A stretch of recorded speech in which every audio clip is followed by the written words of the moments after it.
The Battle of Gaines's Mill, sometimes known as the First Battle of Cold Harbor or the Battle of Chickahominy River, took place on June 27, 1862, in Hanover County, Virginia, as the third of the 7 days battles of the American Civil War. Following the inconclusive Battle of Beaver Dam Creek the previous day, Confederate General Robert E. Lee renewed his attacks against the right flank of the Union Army, relatively isolated on the northern side of the Chickahominy River. There, Brig. Gen. John Porter's 5th Corps had established a strong defensive line behind Bosun's Swamp. Lee's force was destined to launch the largest Confederate attack of the war, about 57,000 men in 6 divisions. Porter's reinforced 5th Corps held fast for the afternoon as the Confederates attacked in a disjointed manner, first with the division of Maj. Gen. A.P. Hill, then Maj. Gen. Richard S. Ewell, suffering heavy casualties. The arrival of Maj. Gen. Stonewall Jackson's command was delayed, preventing the full concentration of Confederate force before Porter received some reinforcements from the 6th Corps. At dusk, the Confederates finally mounted a coordinated assault that broke Porter's line and drove his men back toward the Chickahominy River. The Federals retreated across the river during the night. The Confederates were too disorganized to pursue the main Union force. Gaines's Mill saved Richmond for the Confederacy in 1862. The tactical defeat there convinced Army of the Potomac commander Maj. Gen. George B. McClellan to abandon his advance on Richmond and begin a retreat to the James River. The battle occurred in almost the same location as the 1864 Battle of Cold Harbor and had a similar number of total casualties. Background: McClellan's Army of the Potomac had pushed to within a few miles of the Confederate capital of Richmond and had stalled following the Battle of Seven Pines in late May 1862. Lee wanted to take the initiative, believing that remaining on the strategic defensive would play into Union hands and allow the Confederacy to be worn down. He planned to shift his 90,000-man Confederate army to the north of Richmond, and attack McClellan's right flank. The Confederate cavalry under the command of Maj. Gen. J.E.B. Stuart had ridden around McClellan's army, confirming that the flank was open, not anchored on Totopotomoy Creek, and vulnerable. Lee planned to use Maj. Gen. Stonewall Jackson's force, transported by rail from the Shenandoah Valley, to attack on McClellan's right and rear, while the remainder of his army under Maj. Gens. A.P. Hill, James Longstreet, and D.H. Hill attacked from the direction of Mechanicsville. The 7 days battles began with a Union attack in the minor Battle of Oak Grove on June 25. But the first major battle started the next day when Lee launched a large-scale assault against McClellan at the Battle of Beaver Dam Creek. Lee attacked Porter's 5th Corps north of the Chickahominy, while the bulk of the Union Army was relatively unoccupied south of the river. Although this battle was a tactical victory for the Union, McClellan realized that he could not keep Porter's corps in place with Jackson threatening his flank. He ordered Porter to begin a withdrawal and at the same time decided to change the Army's base of supply from White House on the Pamunkey River to Harrison's Landing on the James River. Several of McClellan's subordinates urged him to attack the Confederate division of Maj. Gen. John B. Magruder south of the Chickahominy, but he feared the vast numbers of Confederates he believed to be before him and failed to capitalize on the overwhelming superiority he actually held. On that front, Magruder assisted in this misapprehension by ordering frequent, noisy movements of small units back and forth and by using groups of slaves with drums to simulate large marching columns. Furthermore, the Union Army Balloon Corps, which had performed the only aerial observation during the Peninsula Campaign, was now joined by a Confederate competitor. Captain Langdon Chevish of South Carolina had constructed a multicolored balloon of dressed silk obtained from Charleston and Savannah, which sailed aloft tethered to a boxcar on the York River Railroad, manned by Maj.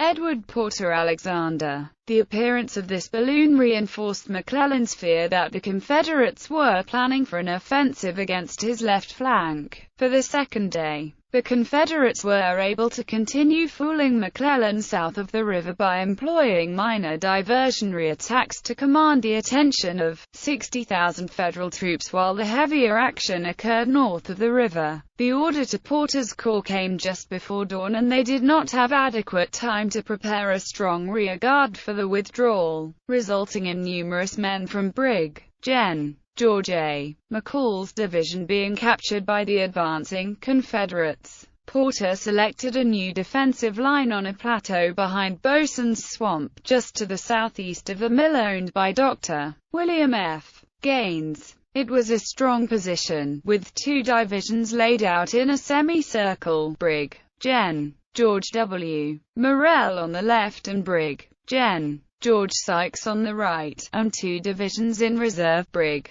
Gen. George A. McCall and Brig. Gen. Henry W. Slocum, the latter on loan to Porter from Brig. Gen. William B. Franklin's 6th Corps. Lee's offensive plan for June 27 was similar to that of the preceding day. He would use A.P. Hill's and Longstreet's divisions to pressure Porter's Corps as it withdrew, while Stonewall Jackson, augmented by D.H. Hill, hit Porter's right and rear. The combined effort of all of Lee's force was destined to be the largest Confederate attack of the war, about 57,000 men in 6 divisions. Lee traveled to Walnut Grove Church to meet with Jackson and describe the plan, which called for Jackson to march toward Old Cold Harbor, and then south beyond Porter's flank. Unfortunately, Lee made incorrect assumptions about Porter's disposition. He assumed that the 5th Corps would defend the line of Powhite Creek, somewhat to the west of Porter's actual location. Battle. The first actions of the battle occurred between noon and 1 p.m. on June 27 after D.H. Hill's division reached Old Cold Harbor, where it was scheduled to link up with Stonewall Jackson's command. Hill pushed through the crossroads with 2 brigades, which encountered unexpected infantry fire. Seeking to suppress the fire, he brought forward the Jeff Davis Battery from Alabama, but it was soon outgunned by 2 6-gun batteries manned by U.S. regulars from Brig. Gen. George Sykes's division. Hill was surprised at the level of resistance and also that he seemed to be meeting the front of the Union force, not the expected flank. So he determined to wait for Jackson's arrival before moving further. The noise from this engagement failed to reach General Lee at his headquarters, the house owned by William Hogan, named Selwyn. A.P. Hill's division had moved across Beaver Dam Creek early in the morning, finding the former Union line lightly defended. As they proceeded eastward and approached Gaines's Mill at about the time that D.H. Hill's men were engaged, Porter formally asked McClellan to send Slocum's division across the Chickahominy over Alexander's Bridge to support him. A.P. Hill's lead brigade, under Brig. Gen. Max I. Gregg, was held up by skirmishers from Col. Hiram Burden's 1st U.S. sharpshooters and the 9th Massachusetts Infantry. By early afternoon, he ran into strong opposition by Porter. Deployed along Bosun's Creek and the swampy terrain was a major obstacle against the advance. Attacks by the brigades of Brig. Gens. Gregg, Dorsey Pender, Joseph R. Anderson, and Lawrence O'Brien Branch made little headway. A particularly bloody engagement occurred as the 1st South Carolina Rifles attacked a Massachusetts battery, but were repulsed by Zouaves of the 5th New York, which inflicted 57% casualties on the South Carolinians, the greatest Confederate regimental losses of the day. Instead of pursuing a fleeing enemy, as his orders had directed, A.P. Hill had attacked an entrenched Union position, losing about 2,000 of his 13,200 men in the failed attempt.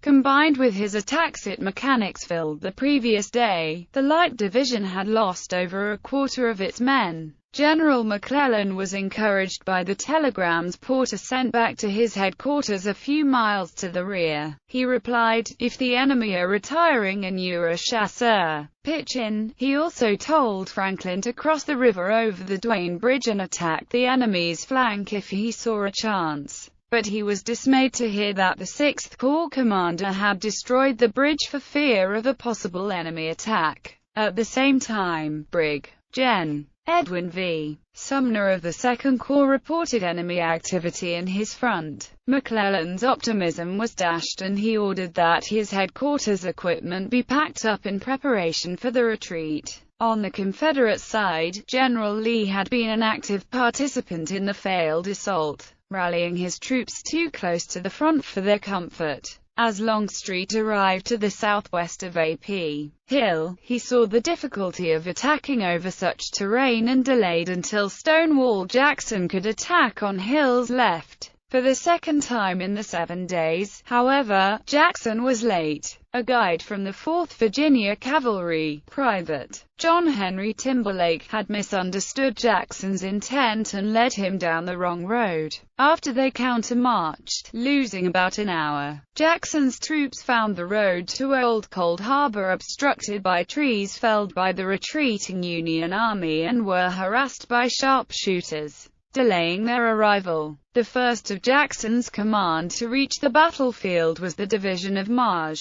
Gen. Richard S. Ewell, who was met by Lee's aide, Walter Taylor, and instructed to move into action immediately. Lee was concerned that Porter would counterattack the weakened troops of A.P. Hill, so he ordered Longstreet to conduct a diversionary attack to stabilize the lines until Jackson's full command could arrive and attack from the north. In Longstreet's attack, Brig. Gen. George E. Pickett's brigade attempted a frontal assault and was beaten back under severe fire with heavy losses. Pickett himself was wounded in the shoulder. Confederate President Jefferson Davis was among the party witnessing Pickett's failed attempt. Ewell began his attack immediately, around 3:30 p.m., without waiting for his entire division to come online. General Lee's instructions were to advance along the same axis used by the brigades of Gregg and Branch, to maintain the momentum of the attack. He sent in his lead brigade, Louisianans under Carl Isaac Seymour, commanding in Maj. Gen. Richard Taylor's absence for medical reasons. Seymour was relatively inexperienced and his troops became confused in the woods and bogs of Bosun's Swamp. Their confusion increased when Carl Seymour was killed by a Union rifle volley. Maj. Robert O. Wheat, the colorful leader of the Louisiana Tigers Battalion, moved to the front to lead the brigade, but he was also killed with a bullet through his head. The Louisiana Brigade withdrew from the battle. Ewell's attack continued with 2 regiments from the brigade of Brig. Gen. Isaac R. Trimble, but they could not advance beyond the swamp, falling with about 20% casualties. Porter was starting to receive reinforcements from Slocum's division and he brought forward troops to feed into gaps in his line. However, despite telegrams from Porter for more assistance, General McClellan gave no thought to the advantages of a counterattack. He asked his corps commanders south of the river whether they had any troops they could spare. When no one volunteered, he directed Sumner of the 2nd Corps to send 2 brigades, about 1/10 of the army, across the river.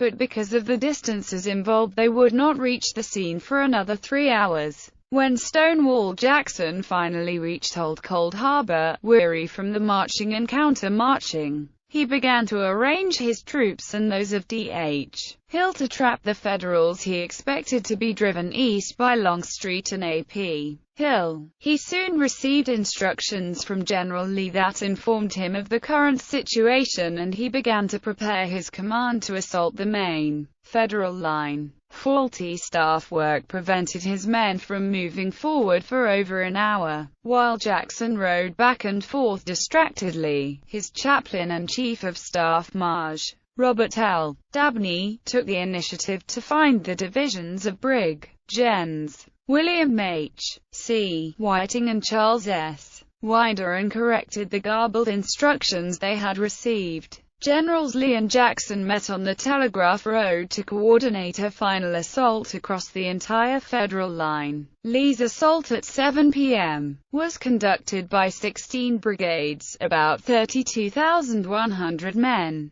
Porter had about 34,000 men to defend the line, but many of these were worn out from the previous attacks and command cohesion was hampered by feeding isolated reinforcements into the line to fill gaps. Nevertheless, they had the advantages of good defensible terrain and superiority in artillery. The Confederates were not able to advance simultaneously in a neat battle line over the 2.25-mile front, but rushed forward and were repulsed intermittently in smaller unit actions. On the Confederate left, the assault by D.H. Hill's division met heavy resistance from the regulars of Sykes's division around the McKee House. In the center, the Georgians of Brig. Gen. Alexander R. Lawton's brigade were in their first battle. They pushed forward with the assistance of the Stonewall Brigade of Winder's division, along with Elsie's and Trimble's of Ewell's division. The Confederate right was opposed by the most difficult terrain, a quarter-mile open wheat field that sloped down to Bosun's Swamp and then faced two lines of Union defenders on higher ground. James Longstreet wrote in his report, "I was, in fact, in the position from which the enemy wished us to attack him, as the sun was starting to go down." William Whiting's division achieved the breakthrough on Longstreet's front. Brig.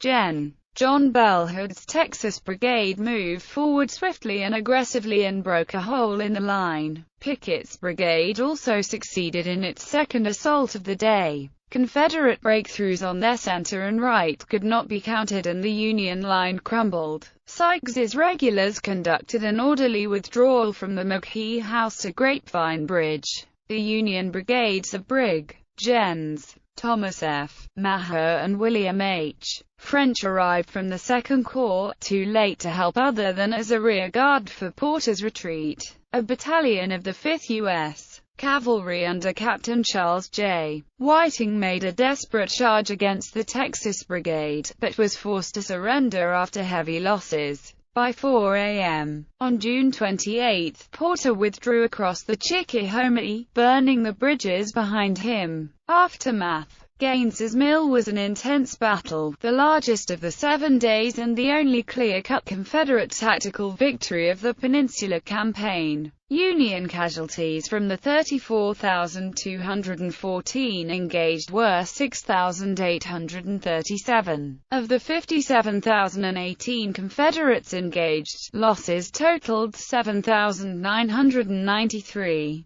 Since the Confederate assault was conducted against only a small portion of the Union Army, the Army emerged from the battle in relatively good shape overall. Lee's victory, his first of the war, could have been more complete if it were not for the mishaps of Stonewall Jackson. Historian Stephen W. Sears speculates that it were not for Jackson's misdirected march and his poor staff work, the major assault that Lee unleashed at 7 p.m. could have occurred 3 or 4 hours earlier. This would have put Porter in grave jeopardy, without any last-minute reinforcements and the cover of darkness. He quotes Edward Porter Alexander, prominent Confederate artillery officer and post-war historian. Had Jackson attacked when he first arrived, or during A.P. Hill's attack, we would have had an easy victory, comparatively, and would have captured most of Porter's command, although McClellan had already planned to shift his supply base to the James River. His defeat unnerved him and he precipitously decided to abandon his advance on Richmond and begin the retreat of his entire army to the James.